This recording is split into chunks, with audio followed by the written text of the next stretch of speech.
বাংলা। বিমানবন্দরের লাউঞ্জে একজন সৈনিক হঠাৎ উত্তেজিত হয়ে ওঠেন।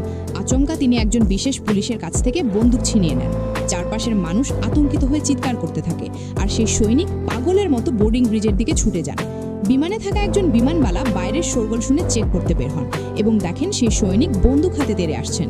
তিনি দেরি না করে দরজা বন্ধ করার চেষ্টা করেন, কিন্তু সৈনিকের বন্দুকটি দরজায় আটকে যায়। সৈনিক জোর করে ভেতরে ঢোকেন। যাত্রীরা ভয়ে চিৎকার করতে থাকে। তিনি বিমানবালার দিকে বন্দুক তাক করেন। তিনি হুমকি দেন, চুপচাপ দরজা বন্ধ কর, না হলে মরবি। বিমানবালা কথা মতো দরজা বন্ধ করলে সৈনিক ককপিটে ঢুকে পাইলটকে এখনই বিমান ওড়ানোর জন্য বাধ্য করেন। তিনি বলেন, যদি আমরা এখান থেকে না পালাই তবে সূর্য আমাদের সবাইকে মেরে ফেলবে। পাইলট তার কথা বোঝার আগেই বাইরে গুলির শব্দ শোনা যায়। যাত্রীরা পুলিশ ডাকার চেষ্টা করে। সৈনিকের মনোযোগ অন্যদিকে গেলে পাইলট বন্দুকটি ছিনিয়ে নেওয়ার চেষ্টা করেন।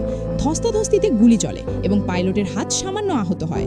সৈনিক তখন আতঙ্কিত হয়ে কাকুতি মিনতি করতে থাকেন যে সূর্য ওঠার আগেই তাদের চলে যেতে হবে।